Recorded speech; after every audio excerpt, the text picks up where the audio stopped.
بسم اللہ الرحمن الرحیم۔ السلام علیکم ورحمۃ اللہ وبرکاتہ۔ کنایہ اس لفظ یا کلام کو کہتے ہیں جس کا معنی مستتر یعنی پوشیدہ ہو۔ اس کا مطلب یہ ہے کہ لفظ کے معنی میں تردد اور شک ہو جس کی وجہ سے لفظ کا معنی پوشیدہ ہو۔ جیسے اگر شوہر اپنی بیوی سے کہے انتی بائن یعنی تو جدا ہے، تو یہاں لفظ بائن جدا ہونے کے معنی میں تو ظاہر ہے، مگر کس چیز میں جدا ہے اس میں مستتر یعنی پوشیدہ ہے کہ پتہ نہیں حسن میں دوسری عورتوں سے جدا ہے، یا سیرت میں دوسری عورتوں سے جدا ہے، یا پھر میرے نکاح سے جدا ہے۔ اگر آپ یہ سمجھ چکے ہیں تو اب یہ بھی جان لیں کہ لفظ اگر اپنے معنی میں استعمال نہ ہو بلکہ دوسرے معنی میں استعمال ہو تو اس لفظ کو مجاز کہتے ہیں۔ جیسے لفظ اسد شیر کے معنی میں حقیقت ہے، کیونکہ شیر کے لیے ہی لفظ اسد کو بنایا گیا ہے، اور اگر یہ لفظ اسد شیر کے بجائے بہادر آدمی کے معنی میں استعمال ہو تو مجاز کہلائے گا، کیونکہ لفظ اسد کو بہادر آدمی کے لیے نہیں بنایا گیا۔ اگر آپ مجاز بھی سمجھ چکے ہیں تو یہ جان لیں کہ مجاز جب تک لوگوں میں متعارف یعنی مشہور نہ ہو جائے کنایہ کے مرتبے میں ہوتا ہے، کیونکہ اس وقت لفظ مجاز کے معنی میں شک اور تردد ہوتا ہے کہ اس لفظ سے کون سا معنی مراد ہے، حقیقت والا یا مجاز والا۔ تو یوں لفظ مجاز کا معنی مستتر یعنی پوشیدہ ہو جاتا ہے، جس کی وجہ سے وہ کنایہ کے مرتبے میں ہوتا ہے۔ کنایہ کا حکم یہ ہے کہ اس سے حکم یا تو لفظ کنایہ بولنے والے کی نیت کے ساتھ ثابت ہوتا ہے، یا لفظ کنایہ بولنے والے کی حالت سے ثابت ہوتا ہے۔ جیسے شوہر مذاکرہ طلاق میں بیوی سے کہے انتی بائن تو جدا ہے، تو یہاں بائن کے معنی حالت کی وجہ سے متعین ہو جائیں گے کہ یہاں نکاح سے جدائی والے معنی مراد ہیں۔ اور اگر شوہر مذاکرہ طلاق کے بغیر ایسے ہی بیوی سے کہے انتی بائن، تو اب شوہر سے اس کی نیت پوچھی جائے گی کہ تمہاری مراد کیا ہے۔ اگر اس نے کہا کہ میرے نکاح سے جدا ہے تو طلاق بائن واقع ہو جائے گی، اور اگر وہ کہے کہ حسن میں دوسری عورتوں سے جدا ہے یا خدمت میں دوسری عورتوں سے جدا ہے تو طلاق واقع نہ ہوگی بلکہ یہ کلام تعریف ہوگا۔ اچھا جی، کنایہ کے حکم کے لیے نیت کی یا حالت کی محتاجی اس لیے ہوتی ہے تاکہ وہ نیت یا حالت لفظ کنایہ کے معنی میں پائے جانے والے شک اور تردد کو دور کر دے اور کسی ایک معنی کو متعین کر دے۔ یہی وجہ ہے کہ بائن اور حرام کے الفاظ طلاق کے باب میں کنایہ ہیں کہ ان الفاظ کے معانی میں شک ہوتا ہے اور مراد پوشیدہ ہوتی ہے کہ پتہ نہیں بائن سے نکاح والی جدائی مراد ہے یا حسن و سیرت میں دیگر عورتوں سے الگ ہونے والی جدائی مراد ہے۔ یوں حرام سے نکاح کا حرام ہونا مراد ہے یا غیر مردوں پر حرام ہونا مراد ہے۔ اس وجہ سے ان دونوں الفاظ یعنی بائن اور حرام کے اندر شک اور تردد آ جاتا ہے، جس کی وجہ سے یہ طلاق کے باب میں بطور کنایہ استعمال ہوتے ہیں، ورنہ فی نفس ہی بائن اور حرام کے الفاظ طلاق کے لیے نہیں بنائے گئے، کیونکہ بائن کا مطلب ہے جدا ہونا، اسی طرح حرام کا مطلب ہے حرام ہونا۔ ضروری نہیں ہے کہ ان سے نکاح کی جدائی مراد ہو یا نکاح حرام ہونا مراد ہو، کسی بھی اعتبار سے یہ لیے جا سکتے ہیں، لیکن طلاق کے باب میں یہ کنایہ استعمال ہوتے ہیں۔ انتی حرام یا انتی بائن الفاظ کنایہ ہیں۔ یہ الفاظ جس طرح دیگر معانی میں حرام ہونے اور جدا ہونے کا احتمال رکھتے ہیں، اسی طرح نکاح کے حرام ہونے اور نکاح سے جدا ہونے کا بھی احتمال رکھتے ہیں، اور نکاح میں جدائی اور نکاح کا حرام ہونا طلاق بائن میں ہوتا ہے، کیونکہ طلاق بائن میں شوہر کو بیوی سے رجوع کا حق نہیں ہوتا۔ تو اگر انت بائن یا انت حرام جیسے الفاظ کنایہ سے طلاق دی گئی تو طلاق بائن واقع ہوگی اور شوہر کو بیوی سے رجوع کرنے کا حق حاصل نہیں رہے گا۔ اب حدیث کی روشنی میں ایک اصول ذہن نشین کر لیں کہ شکوک و شبہات سے حدود یعنی اسلامی شرعی سزائیں ساقط ہو جاتی ہیں،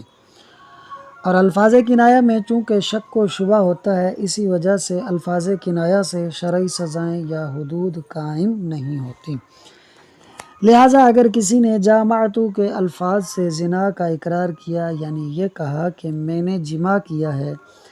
تو جامعتو کا لفظ احتمال رکھتا ہے کہ بیوی سے جماع کیا ہے یا اجنبیہ عورت سے جماع کیا ہے، پھر وطی بالشبہ کی ہے یا بیوی سے حالت حیض میں جماع کیا ہے۔ تو جب لفظ جامعتو اتنے معنی کا احتمال رکھتا ہے تو اس کے معنی میں شک و تردد آ گیا، یعنی یہ لفظ جامعتو کنایہ ہے، تو اس سے زنا کی سزا قائم نہیں ہوگی جب تک کہ صریح لفظ سے زنا کا اقرار نہ کر لے، یعنی یوں نہ کہہ دے کہ زنیتو فلانتن، تب تک زنا کی حد قائم نہ ہوگی۔ گونگا اگر اشارے سے زنا کا اقرار کرے تو اس پر حد زنا قائم نہیں ہوگی، کیونکہ اس کے اشارے میں بھی شک و شبہ ہوتا ہے۔ ہاں اگر لکھ کر اقرار کرے تو حد زنا قائم ہو جائے گی کہ یہ گونگے کے حق میں صریح ہے۔ یوں ہی اگر ایک شخص نے دوسرے شخص پر زنا کی تہمت لگائی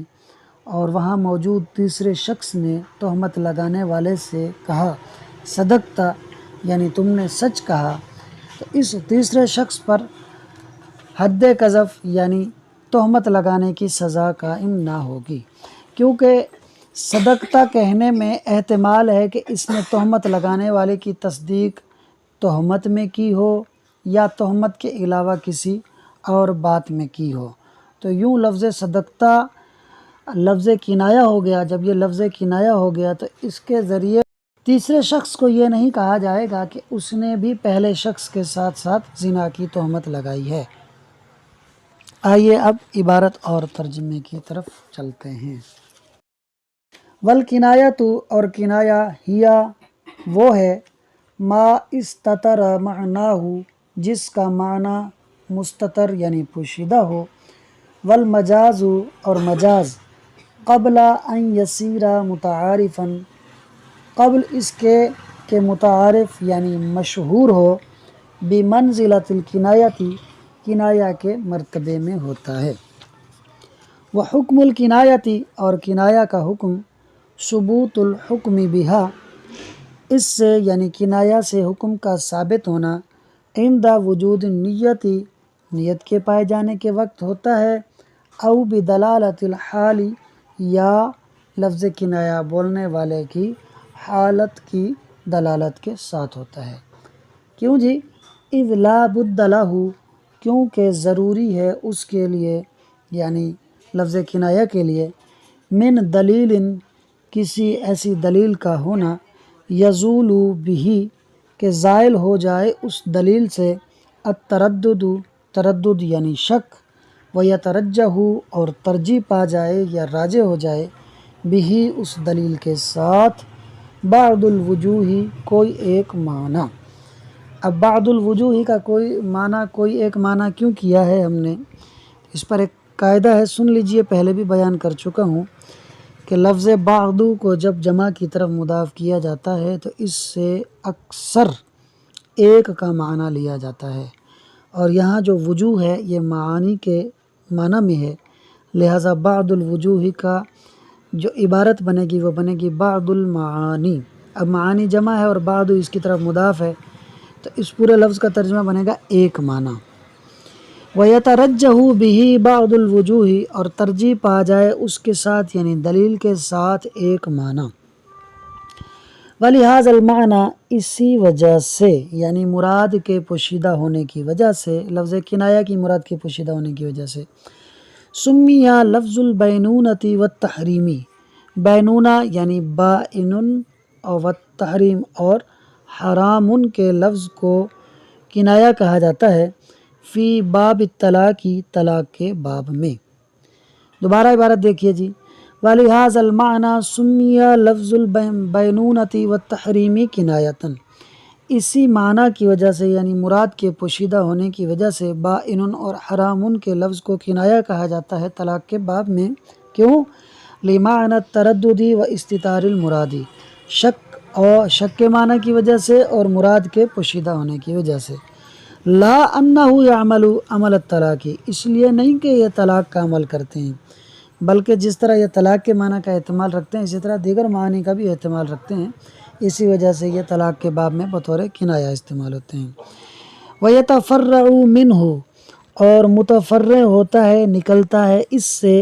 جو ہم نے آپ کو تفصیل بیان کی ہے، حکم الکنایاتی، کنایات کا حکم، یعنی الفاظ کنایہ کا حکم، فی حق کی عدمی ولایت رجعتی، رجوع کرنے کی ولایت کے نہ ہونے کا حق، یعنی الفاظ کنایہ سے جب طلاق دی جائے گی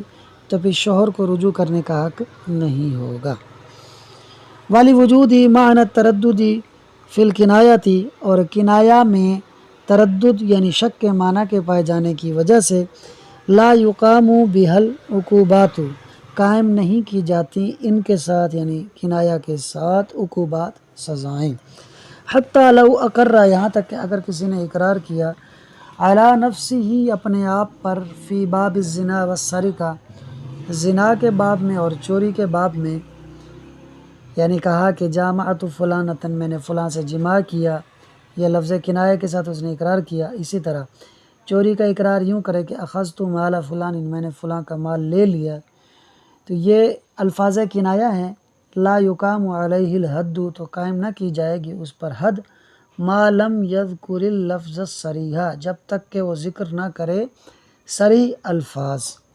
ولہذا المعنی، اسی معنی کی وجہ سے لا یقام الحد علی الاخرس،